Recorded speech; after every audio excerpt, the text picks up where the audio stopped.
Welcome to Minted Now. My name is Sarah. I'm 46. I'm on a low income and I've been in debt most of my adult life. This channel is all about me making changes and owning my own home. A big old long shot considering how low my income is, but I'm going to give it a go, and this channel documents that progress. So let's have a look at July and we'll start with the good stuff. I did start July feeling very Eeyore-ish. I'm just frustrated with how slowly I am paying off debt, but I have finished feeling more positive and things did go quite well in July. So I managed to pay off £450 worth of debt, which is great. It is great. It is good. But as I say every month, it doesn't feel like enough. I got my bills down by £67. That's also great. My partner's phone went out of contract, so that's a massive drop from like £66 a month to 11. I also managed to earn some extra cash. I got £175 from a bank switch. I did that with Nationwide. I would say if you are planning to apply for a mortgage or anything else, I have found that a bank switch does affect my credit rating. I'm not an expert. That's just my personal experience. So I will just say that in case you are planning to apply for another financial product. I would say in that situation, don't do a bank switch. I also made £25 from selling books to World of Books. It's not an ad. Obviously, I don't get enough views for that, but that's who I used. My council arrears have gone down from 1940 to 1,779. My electric has gone down from 3,173 to 3,041. My electric bill did land on August 1st. That was £300 for 3 months. So unfortunately, unless I can find some extra money, that's going to be higher this month and I'm going to lose all my green ticks. My SOFA has gone down from 975 to 930. That's the minimum payments, but it is interest free. My loan's gone down a really small amount, 2645 to 206. Oh, I think I've written that wrong on the screen because it certainly hasn't gone down that much. No, it's gone down from 2645 to 2601. So ignore the little words because maybe my brain was being optimistic on that one. Extra expenses, not a great deal. It was my dad's birthday, but my partner has a National Trust card, so we went to a free place and we also had another day out and we were lucky we scored a free ticket, so it cost us nothing. We just had a lovely look around and it was great. Anyway, I'm going to interrupt my finance talk just to mention something I have just seen on Vinted. Now, I went to Home Bargains this morning. I have posted about this on my shorts, but I just wanted to mention it here. And I found these Boom Boom cream and body spray and some other products for £1.99. They're mini products. In my local Home Bargains, there are boxes and boxes of them, and they are £1.99 each. I've never really been overly interested in Boom Boom, but so many people have mentioned the scent that I thought for £1.99 I'll try it. Plus, I'm trying to build a luxury advent calendar for my sister and my parents on a budget. So I've actually got 2 of the products for my sister. I also like that the packaging can be reused as travel products, so I can refill both the pots and the spray, which I think is brilliant. Anyway, I've come home and gone on Vinted, which I've recently reinstalled. I've actually found, because of the postage issues on there now and how long I have to queue to pick things up, it has stopped me from ordering very much. Anyway, I opened Vinted and one of the first things I saw were these being resold for more money. I'll pop just one of them up on the screen now. And I'm not, let me be clear, this isn't to criticise people who are reselling them for more money. That's not about that. You know, people need to earn a living. There's nothing wrong with running a business and reselling things at a profit. I'm not here to criticise people for doing that, just more to remind everybody, because I forget myself sometimes, to always check that there isn't somewhere else to get them cheaper. It can be really easy to get locked into that thinking that, oh, Vinted is cheaper or Amazon is cheaper or Poundland, not that there are many of those left now, is cheaper. And of course, that's not always the case. And sometimes I think we all forget that. So rather than pay, so like the ones I got 3. So obviously that cost me just under £6. I mean, somebody was selling 4 for £20. So if you have a Home Bargains near you and you're maybe wanting to get prepared for Christmas, a stocking stuffer, you know, go and get some now rather than paying the extra money. And I was waving the tin about just because I bought them on Vinted.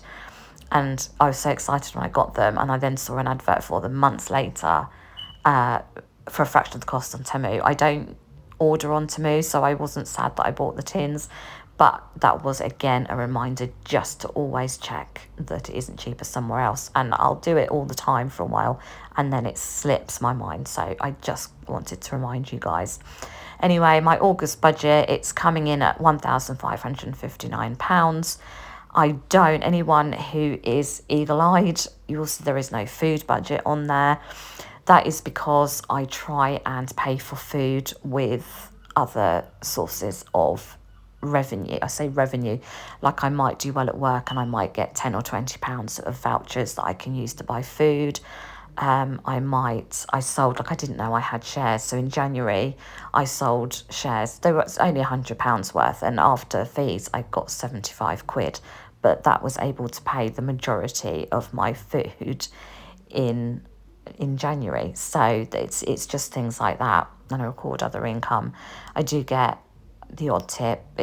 I only work 3 days a week, so that's not a lot, but it all helps a little bit. Like in March, I got £24 worth of tips, but it all helps. And that's how I've been subsidising my food, because I've been sending all of my money to debt. Because if I didn't do that, so like this month, £451, I would only have been able to send 300. So I do whatever I can. I also obviously have points that might accrue. And actually Nectar, if there are things at the same price for you in Sainsbury's and other places, it is well worth getting the Nectar app. Again, not sponsored. I don't have enough followers for that. But you can get quite a lot of points sometimes. And they do these really good running sort of competitions. If you fulfill certain things, you'll get extra points. So it's well worth getting, because you can get a lot of points without having to spend a lot of money. But again, only worth it if you can buy the things that you buy at the same price you might purchase elsewhere. Okay, so right now I've rambled on about July. Let's have a look at August. Now, I am recording this on the 14th of August, and I have been unbelievably, shall I say lazy? That's not overly a fair word, but I haven't been getting a lot done in August, and there's a lot of reasons for that. One, I'm hot. Two, I do have some health issues that is making my procrastination so much worse, and that is something that would be on this list, that I need to get myself to a doctor. Problem is, as we all know, getting a doctor's appointment is a challenge. And if you have medical anxiety in general, then that challenge feels like a big giant mountain, because having to keep making phone calls, having to keep pushing and asking and begging, it's very difficult, because if you get stressed out and upset just making the phone call, and anybody who doesn't have anxiety, yes, that will sound unbelievably ridiculous, but it's how my brain is. I do my best. I try to face my fears where I can. It's a journey and I'm doing what I can. Anyway, it's affecting my ability to work, because I'm so tired all the time, and quite often all I want to do is sleep. So it's something that I need to address. Anyway, other things I need to do. I need to get my businesses fully up and running. I have this one. I call this a business. I'm not planning to sell anything from this. So this is just about if any of you lovely people continue to watch my videos, and I might one day get monetized on it. I'm a extremely long way off from that, to be clear. But yeah, so that would be one potential source of revenue. Then I have got something called the Grapefruit Edit, which is about editing novels and stories. And I actually have products that are so close to being ready to go. I need to get them over the line. And I also need to start posting more regularly, ideally once or twice a week, I would say, for videos. Definitely once a week for each business.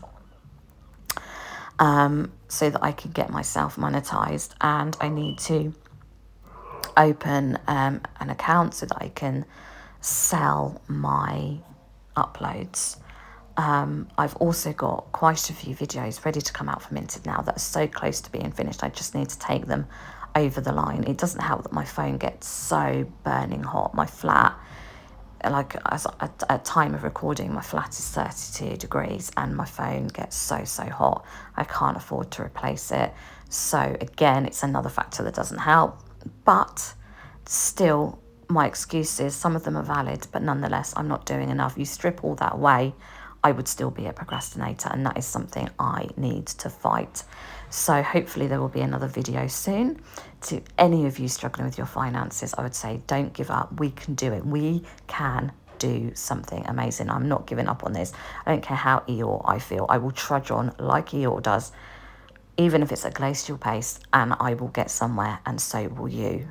Good luck.